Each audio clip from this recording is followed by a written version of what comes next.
Hi guys, કેમ છો બધા? મજામાં? આઈ વિશ કે તમે મજામાં હશો. તો હું ફરી લઈને આવી છું એકદમ નવી રેસીપી સાથે, જે છે તુવેરની કચોરી. અવારનવાર લોકો કહેતા હોય છે કે કચોરી તો બનાવીએ છીએ પણ એટલી સરસ બનતી, બજાર જેવી સરસ બનતી નથી. તો આ રેસીપી તમને એકદમ બજાર જેવી અને ખાવામાં એટલી ટેસ્ટી લાગે છે કે આ રેસીપી તમે વારંવાર બનાવીશો. તો ખસ્તા કચોરી બનાવવા માટે, તુવેરની કચોરી બનાવવા માટે ઘરની જ બધી વસ્તુઓમાંથી તમે આ રેસીપી તૈયાર કરી શકો છો. આ રેસીપી બનાવવી ખૂબ જ સરળ છે. તો ચાલો આપણે આ રેસીપી બનાવવાનું સ્ટાર્ટ કરીએ. વિડીયો સ્ટાર્ટ કરતાં પહેલાં જો તમે મારી ચેનલમાં નવા હોય તો મારી ચેનલને સબસ્ક્રાઈબ કરો. સૌપ્રથમ મેં લીધો છે ઘઉંનો લોટ. અનુરૂપ તમારે જે અનુરૂપ બનાવવો હોય એ અનુરૂપ તમારે તમારો લોટ લેવાનો છે. ત્યારબાદ તેની અંદર મેં નાખ્યો છે રવો. રવાની મેં 3 ચમચી નાખી છે, જેથી કરીને બનશે એવું કે તમારો જે કચોરીનો લોટ છે એકદમ સરસ મજાનો ક્રિસ્પી બનશે. પછી મેં નાખ્યા છે એમાં અજમા. અજમાને હાથ વડે આ રીતે વાટી અને આપણા લોટની સાથે ભેળવશું, બરાબર. અને આ અજમાનો સ્વાદ આપણે જ્યારે કચોરી ખાશું ત્યારે ખૂબ જ સરસ આવશે. તમે અજમા ન અનુકૂળ આવતા હોય તો ન નાખો તો પણ ચાલે. ત્યારબાદ મેં સ્વાદ અનુસાર મીઠું નાખ્યું છે. હવે આખા લોટને પ્રોપર મિક્સ કરી તેની અંદર હવે આપણે મૂણ આપીશું. મૂણ આપવા માટે તમે તેલનો ઉપયોગ પણ કરી શકો છો, પણ જો ઘીનો ઉપયોગ કરશો તો તમારી જે ઉપરનો સ્ટવ છે એકદમ ક્રિસ્પી બનશે. એટલે મેં 2 ચમચી ઘીનો ઉપયોગ કર્યો છે. હવે ઘીને સરસ મજાની આવી રીતે આખા લોટની અંદર ભેળવી દેવાનું છે. ત્યાં સુધી તમારે ઘીને આવી રીતે હલાવવાનું છે જ્યાં સુધી તમે જોઈ શકો છો આ રીતે એકદમ નરમ ન થઈ જાય, બરાબર. ત્યારબાદ આવી રીતે હલાવી અને હવે આપણે એની અંદર નાખશું પાણી, જેથી કરીને આપણે લોટ બાંધશું, બરાબર. આ રીતે લોટ થઈ જશે. હવે આપણે એને પાણીથી લોટ બાંધશું. હવે એક લોટ બાંધવાની આ એક ખાસિયત છે કે આપણે જ્યારે લોટ બાંધીએ છીએ ત્યારે તે એકદમ ભાખરી જેવું કડક બનવું જોઈએ. નરમ થશે ને તો આપણી જે કચોરી છે ને એ બિલકુલ પોચી થશે અને ક્રિસ્પી નહીં થાય, બરાબર. એટલે પાણી જ્યારે લોટ બાંધો ત્યારે પાણી થોડુંક પાણી નાખવાનું. પહેલાં થોડુંક પાણી નાખવાનું, પછી થોડુંક ફરીથી, બરાબર. એકસાથે પાણી નાખવાનું નહીં. અને બને ત્યાં સુધી લોટને એકદમ કડક રાખવાનો, બરાબર, જેથી કરીને તમે એની પૂડી વળો ત્યારે તે કડક રહે, બરાબર. આ એક જ એની ખાસિયત છે આખા રેસીપીની. અદરવાઇઝ બનશે એવું કે તમે જે બનાવેલી જે ઉપરનું જે પડ છે એ પોતે પોચું નહીં થાય, બરાબર. તો આ રીતે મેં લોટ બાંધીને તૈયાર કરી લીધો છે. આખા લોટની અંદર મેં થોડીક વાર 10 મિનિટ માટે એને રહેવા દઈશ. ત્યાં સુધીમાં આપણે આપણી અંદરનો માલ જે છે તૈયાર કરી લઈએ. પહેલાં આપણે આદું, મરચાં અને ધાણા સરસ મજાને એકદમ ક્રશ કરી નાખવાના છે, બરાબર. એને મેં એકદમ સરસ મજાના ક્રશ કરી લીધા છે. ત્યારબાદ મેં લીધી છે લીલી તુવેર, બરાબર. લીલી તુવેર અત્યારે બજારમાં બહુ સરસ મળે છે. લીલી તુવેરને પ્રોપર ક્રશ નથી કરવાની, થોડીક ઓછી, એમ 2 વખત તમે ક્રશ કરો એટલે થોડીક મોટી રહે એવી રીતે, મોટા કણો રહે એવી રીતે ક્રશ કરવાની છે. ત્યારબાદ આપણે એને વઘાર કરીશું. 1 થી 2 ચમચી ઓઇલ લઈ જીરું નાખી અને સેજ એવી હિંગ નાખી અને એની અંદર થોડુંક તલ નાખવાના, 2 ચમચી. તમને તમારે વધારે પ્રમાણમાં હોય તો વધુ, તમે વઘાર અનુસાર તલ નાખી શકો છો, બરાબર. એને સરસ મજાને થોડાક સાતળવા દેવાના. ત્યારબાદ આપણે બનાવેલી પેસ્ટ આખી એની અંદર નાખી દેવાની, બરાબર.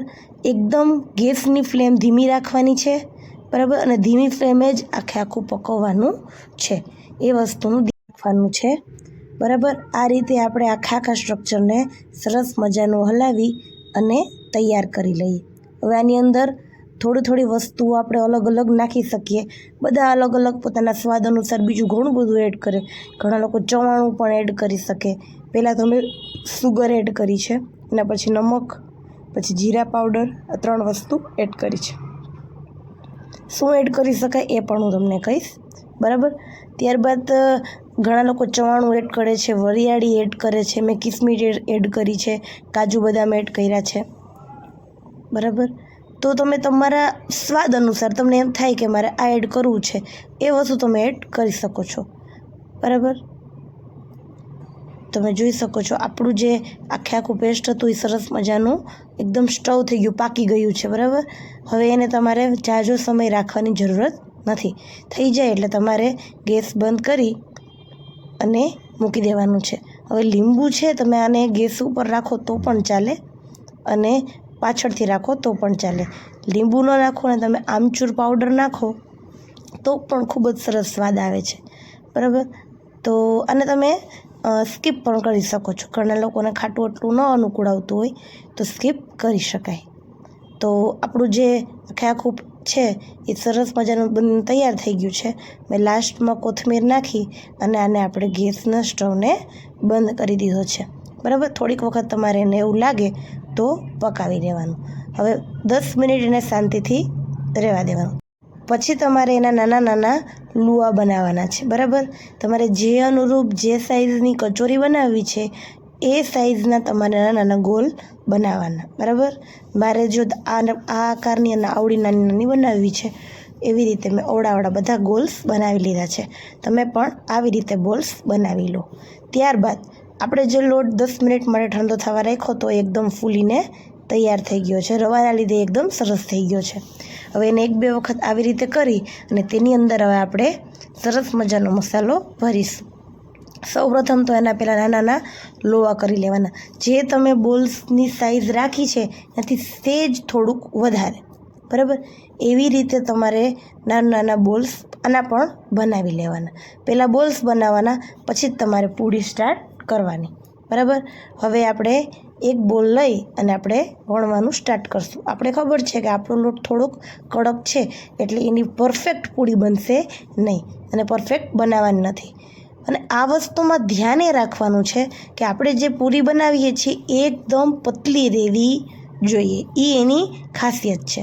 ત્યારબાદ તમારે એને આવી રીતે ધીરે ધીરે ચપટી કરતું આખાને તમારા અંદર બાઉલ મૂકી અને સરસ મજાની આ રીતે ચપટી કરીને ગોલ લોવું બનાવી લેવાનું છે, જોઈ શકો છો. અને પછી ધીરેકથી તમારે આવી રીતે ફેરવતા ઉપરનો જે ભાગ વધ્યો છે એ કાઢી જ લેવાનો છે, બરાબર.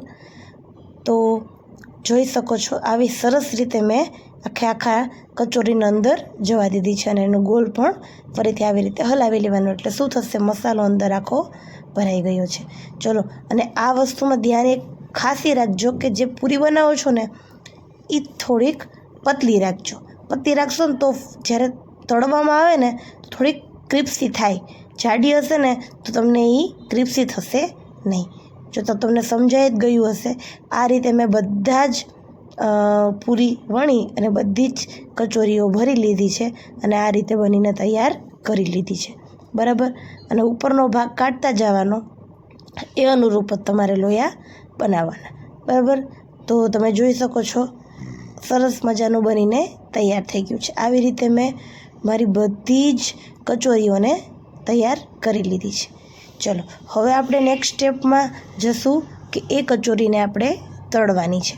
તો એના માટે મેં એક પેનની અંદર તેલ લઈ લીધું. તેલને વધુ પડતું ગરમ પણ નથી કરવાનું, ઓછું ગરમ પણ નથી કરવાનું, બરાબર. સેજ એવું ગરમ થાય એટલે ગેસ તમારે ધીમો કરી દેવાનો અને પછી તમારી એક પછી એક તમારે બધી જ તમારી કચોરીઓને એની અંદર નાખવાની, બરાબર. થોડીક જ સેકન્ડમાં જોઈ શકો છો એની અંદર બબલ્સ આવવા માંડશે અને ધીરે ધીરે તમારી જે કચોરીઓ છે એ સરસ મજાની પાકીને તૈયાર થશે. પહેલાં જ તમારે જોવાનું એને થોડીક લાલ થવા દેવાની છે. બિલકુલ વ્હાઇટની અંદર નથી લઈ લેવાની. થોડીક રેડ કલર ઉપર આવે પછી જ તમારે એને ઉતારવાની છે, બરાબર. આ રીતે જોઈ શકો છો મેં એક કચોરી એક વખત બનાવીએ ત્યારે મતલબ થોડીક 2 થી 3 મિનિટ તો લાગશે જ એમ, અને તેલની અંદર વધારે સમય રહેવા દેવાની છે એટલે આખો જે લોટ હોય એ આખો વ્યવસ્થિત પાકી જાય. તમે જોઈ શકો છો આપણી કચોરીઓ એકદમ લાલાશ ઉપર જો આવી ગઈ છે, બરાબર. હવે આપણે આપણી કચોરીઓને બહાર કાઢી લઈએ. જો કેટલી સરસ બનીને તૈયાર થઈ છે આપણી કચોરી, જોઈ શકો છો. એટલી સરસ કચોરીઓ બને છે કે તમે જોઈ શકો છો એકદમ યમી અને ક્રિસ્પી, બરાબર. જ્યારે તમે એને કટ કરશો તો જોશો કે અંદરની જે આપણી આખો જે પેસ્ટ આપણે બનાવી હતી એ પણ સરસ મજાની પાકીને તૈયાર થઈ ગઈ છે અને આ જોઈ શકો છો, એકદમ સરસ, એટલી યમી લાગે છે ખાવામાં કે આ રેસીપી તમે વારંવાર બનાવીશો. જો તમે મારી ચેનલને સબસ્ક્રાઈબ ન કરી હોય તો સબસ્ક્રાઈબ કરી આપો અને એક લાઈક તો કરી જ આપો. ચલો, થેન્ક યુ સો મચ. ફરી મળીએ નવી રેસીપી સાથે. Thank you.